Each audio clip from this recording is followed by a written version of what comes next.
Alright. Hey guys, welcome to my Titans 2021 season review.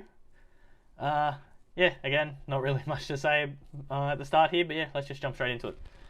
So, again, I'm like the Sharks one, I'm not going to read through the stats. You can see them on the screen. I'm pretty sure they're there. I'm recording this one straight after the Sharks one, so I haven't actually edited the Sharks one yet.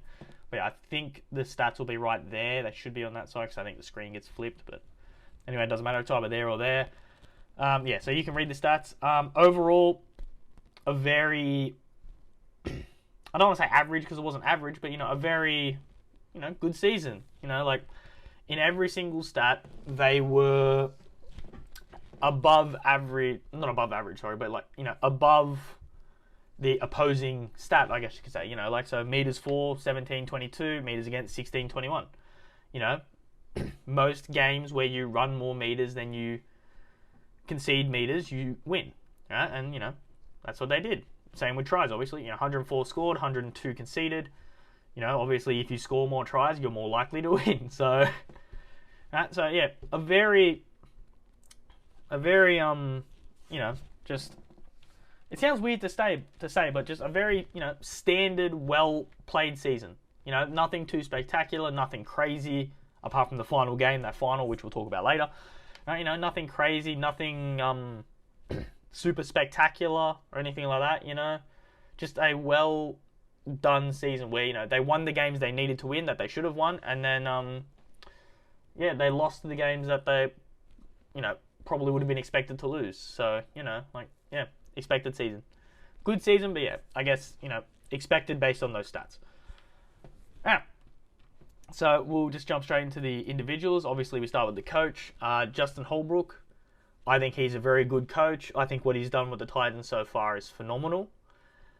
Whether he's the man that can take them that next step all the way to like an NRL grand final, I don't know. I'm not 100% sure on his like coaching past and his coaching credentials, I guess if you say.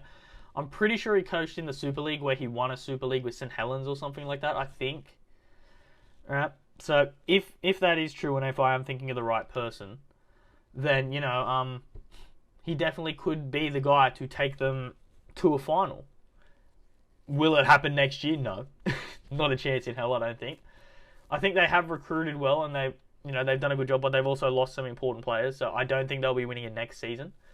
But I think if they can keep Holbrook in the job, and if they keep having finishes around this, like, like 8th to maybe like 6th position, what that will do is that will pique the interest of, I guess, high-profile players. Like they'll see, oh look, these guys are being, these guys are consistently making the top 8. They're doing really well. And then one or two high-profile players could be like, I could be the guy that could go to that team and push them into the top 4. Or I could be the guy that goes into that team and pushes them to a grand final, to a grand final game or something like that. Like, so consistency is key, and I think so far Holbrook has been very consistent. Can they keep it up again? Like I said, yes, I think so. I think he is the right man for the job to do that. But, one slip up where, they don't make top 8 or something, like, let's say next season they have a down season and they finish 10th or 11th, then all the hard work he's put in could very quickly diminish. So it's very important for him as the coach to keep that consistency, which I do think he can do. I think he has shown that he can do it. So yeah, I think he can do it. I think next year they'll probably finish in the top 8 again. First player we'll talk about, Jaden Campbell. Man, he's like his dad, isn't he? Back when his dad was playing for Penrith, you can for anyone that was around for that time watching Presto at fullback for Penrith, and then in the 5'8" for Penrith as well. Sorry, you can see the similarity, the way they move, the way they pass, the way they run. Like, you could tell he's his son. Yeah, like, talented kid. Do I think he should dethrone AJ Brimson? Personally, no, because I think. And we'll talk about Brimson a bit later, but no, I don't think he should dethrone Brimson. And that's nothing against Jaden Campbell. And I think, again, like I said, I think he's a very talented player, but I think Brimson has shown over the years that he deserves that fullback spot and he thrives in that fullback spot. So, you know, it's a very good issue to have if you're the Titans, right? Where you have two fantastic players that can play at fullback, right? It's a very good, problem to have. I think Campbell will be the fullback next year, and they'll probably move Brimson into either centre or 5'8". I don't think that's a good idea. I'd have Brimson at fullback and put Campbell at 5'8", because Campbell's younger, so I think it's a bit easier for him to develop into that position. But I can understand why they'd be reluctant to, because, you know, no offense to Jane Campbell, but he's not the biggest body on the planet, so having him up in that front line, constantly getting battered by, you know, second rowers, front rowers, you know, it could be hard. So I understand that, but yeah. Yeah, fantastic player. I think he had a fantastic breakout season this year. You know, first season, I think he did very well, and I think he'll just continue to grow, and he will be a fantastic player for years to come. That's all there is to say about him, really. Like, fantastic player, will be a fantastic player for years to come. Next is probably going to be a bit of a controversial, from me at least. It's going to be controversial from me towards you, like for you guys to hear. But so the next person, David Fifita. I think David Fifita is overrated. I'm just gonna, I'm just gonna come out and say it straight up. I think he is overrated. Don't get me wrong. When you are 10, 15 meters out from the try line trying to score a try, he's probably the number one person you'd want there. There's no denying that. He's fantastic at running the ball at the try line. But there's a lot more to NRL than running the ball at the try line. You know, like, how many times do you see Fifita putting in the hard yards and helping ruck the ball out from his own half? You don't. He doesn't do it. He just refuses to do it. Right? And so, like, and defensively as well, I personally think he's a bit lazy in defense. I think in defense he tries to protect himself. Like, I think he only really jumps into tackles once the tackle's sort of already been initiated. Like, very rarely will you see him be the man of first contact. So yeah, I think Fifita, fantastic when attacking the line, but bang average to below average at everything else. Like, you know, if he fixes that up, if he starts rucking the ball out and helping his team out that way, you know, like, I don't know if maybe it's a fitness thing or if it's the way that he's been coached. Like, if the coach has specifically said, don't you touch the ball in our half, only want you touching the ball here, or something like that. Like, you know, if that is the case, and I think that's bloody stupid, when you have a player of his size and his speed and his skill, you want the ball, even if you are at your own line, you want the ball in his hands, because just the danger of him having the ball in his hands draws in defenders, which can create space elsewhere, you know? But yeah, so I don't know if it's a coach thing or if he's just lazy and just doesn't want to do it, but yeah. Either way, I think, like, excuse me. Yeah, I know it's probably controversial, but yeah, for me, overrated. Again, great when attacking the try line, bang average to below average everywhere else. If he can fix that up, he's honestly the best second rower in the comp. But until he cleans that up and starts, like, helping out his team in other areas of the field as opposed to just, 10, 15 meters out from the try line, to me, he's just an average footballer. Yeah. So that's my controversial take of the video, we'll call it, I guess.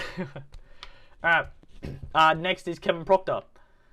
I think he's one of the most underrated players in the competition. I think he is a fantastic player. I think he's been a fantastic player for years, but he's just been in a struggling side. I think he's very similar to the likes of Josh Jackson for the Bulldogs, where he has always been just the hard worker, the hard yards bloke. Like, if the team is down on their luck, he gets the ball, he tries to rock it out, he tries to lead the team, tries to, lift the spirits, all this sort of stuff. Like, that's just what he is. It's who he is. It's who he's always been. It's just a shame that he's, for most of his career, been in a pretty crap team. Like, obviously the Titans have come good these past couple seasons where they've started pushing for the top 8 now that, they've made some good signings, they've got a proper coach and all this sort of stuff. But, yeah, I think now that the Titans are going to start performing at a bit of a higher level, I think people are really going to see just how good Kevin Proctor really is at what he does. And, yeah, I think fantastic captain for them. I think fantastic player. Yeah, but, yeah, in my opinion, underrated when it comes to a lot of the second roles in the NRL. Very underrated. All right, next is Big Tino. I'm not going to pronounce his last name because I'm probably going to get it wrong. All right, Big Tino, animal, absolute weapon. I personally think his best position is lock. Like, I think just with his speed, with his skill, with his size, like he's got footwork on him for a big fella. Like, I think his best position would be lock because he's also got a bit of a passing game on it. If you can get him on the outer edges, linking things up or throwing a dummy and taking them on himself, I think he'd be fantastic. I think when he played lock this season, he played lock for a bit this season, I think it was the best games he's played. Don't get me wrong, fantastic in the front row as well. But, yeah, for me, I think if you were to play him at lock and really, like, drill into him how to play lock properly, I think he could do it, and I think he'd be a fantastic lock. But, yeah, fantastic player. I think he also has, what was I going to say? Oh, I've lost it. Yeah, never mind. Yeah, fantastic player. Yeah, I'd personally would play him at lock. I understand why they're playing him in front row because he does do a fantastic job there. But yeah, for me, I'd play him at lock and just let him sort of roam free on those edges and let him do what he does. Yeah. So next person, we've already mentioned him a bit, AJ Brimson. For me, I'd be playing him at fullback. Personally, I think he's earned the right to be a fullback. I think he's been one of their best players while playing a fullback, especially in the seasons where they've been struggling. Like, he's been a shining light for them. He's been a beacon of hope for them. He's been an excellent player. Yeah, for me, he's the fullback. Like I said before, I think they'll put Campbell at fullback and probably put Brimson in centre or 5'8". If that is the case, I personally would put Brimson at 5'8" because I would be wanting him to get the ball in his hands as much as possible because he is a game breaker. Like, he's that guy where you can give the ball to him when nothing's going on and he can create something out of nothing. Like, he's just got that sort of X factor, that little spark about him where he can do that. So, yeah, if that is the case, I'd be playing him at 5'8" because, yeah, like, he's that X factor, that spark. He's a fantastic player. This season, I'm pretty sure he missed a bunch of this season because of an injury, which is obviously why Campbell got his running, which I guess in a way is a blessing in disguise for the Titans. Not so much for Brimson, but for the Titans, it's a blessing in disguise because they've found this young gem in Jaden Campbell, finally let him develop. But yeah, for me, if I were at the Titans, I'd be keeping Brimson at fullback and I'd have Campbell in the Rezzies again just for maybe one more year or something like that. Because yeah, for me, Brimson has earned that fullback spot. I think he deserves it. I think he's phenomenal back there. And I think he's just a phenomenal player in general, right? There's a reason he's played Origin, right? He's a fantastic player. And last player, Titans fans probably hate hearing his name, Ash Taylor. One of the most frustrating players, I think, in NRL history. Because the talent is there. Right? Like, with Ash Taylor, the talent is there. There are moments where Ash Taylor will pick out a perfect two-man cutout pass, put in the perfect little grubber or something like that. Like, he has these moments. But that's the problem, they're moments. And I don't think it's all Ash Taylor's fault. I think it is mainly the Titans' fault because they threw, 1.2 million at him after 10 games or some shit like that. Like, something ridiculous like that. That was just a dumb move. So it's not all Ash Taylor's fault. But at the same time, it's similar to the Luke Brooks situation at the Tigers. He was put into this Titans side to be the front man, to be the leader. And he had to either step up or not. And he chose not to. Right? But yeah, Ash Taylor, the talent was always there. The talent was there. But yeah, he never took that step. He sort of he got his $1 million contract and just sort of thought, you know what? I'm good with this.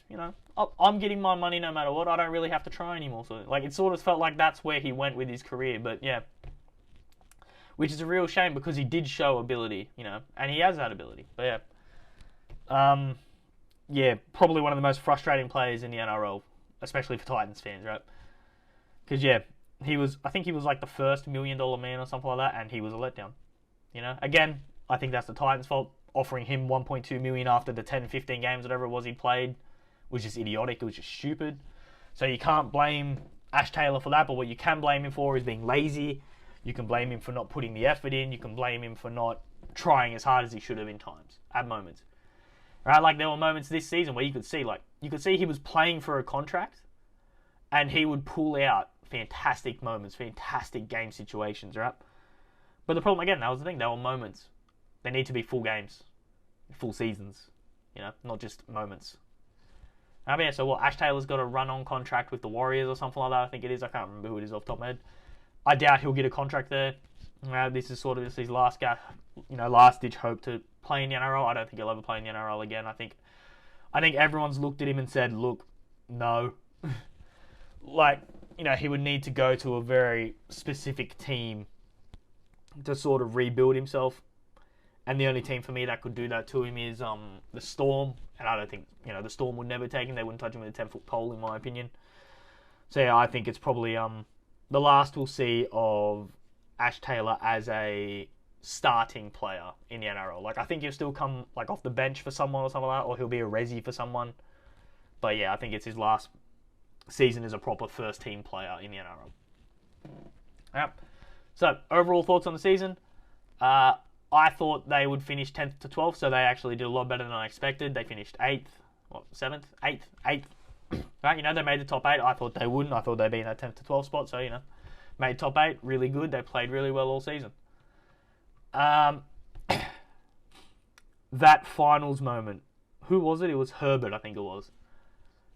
All he had to do was throw a pass, and the Titans go through in the finals. Look, don't get me wrong, I don't think they win regardless. I can't remember who it was in the second round. Was it Manly in the next game? I can't remember who the Roosters versed, but regardless, I don't think Titans beat anyone in the second round of the finals, but the fact is that should have been there. Like, I know I sort of talked a bit of smack about him before, but you have, like I said, the main, feature of David Fifita is that 10, 15 metres out, give him the ball, he's unstoppable. Herbert had Fifita on his right, he had Thompson alone on his right, and he chose to dummy and run himself. Right? Don't get me wrong, I understand from Herbert's standpoint, I understand it, because at the moment, when you're in the heat of the moment, you see the defence all racing across, you think if I throw this dummy, they're going to miss me, I'm going to go through something, stuff like that. I get it. High pressure moment, big moment, and, he made the wrong call. Right? It could have happened to anyone. But yeah, ultimately, he did make the wrong call, and obviously they didn't go through in the finals. But yeah. That was, I think, probably one of the best moments of the season this year, just because of the atmosphere and everything. So it was probably one of the best moments of the season. Not for Titans fans, obviously, but I think just for the neutral, I think it was just a fantastic game, that game. It's a fantastic moment. But yeah, obviously they should have made it further in the finals, but, that one play, that final play, it cost them. But, that could happen to anyone, so I'm not, And then finally, I think they have a fantastic squad of just underrated players, right? So as I mentioned him before already, Kevin Proctor. Another one, like I just sort of mentioned at the end there, Corey Thompson. I think those two alone are two of probably the most underrated players in the NRL. There's a couple of others. I think, what's his name? Is it Philip Sammy? The other centre? I think it's Philip Sammy. Another underrated player. Like, don't get me wrong, he gets raps on occasion, but a lot of the stuff he does just goes under the radar. People don't talk about it. I think the Don, when he was still playing, Anthony Don, when he was playing, another fantastic, consistent player, underrated player. But yeah, the Titans have finally built a squad. They built it out of underrated players.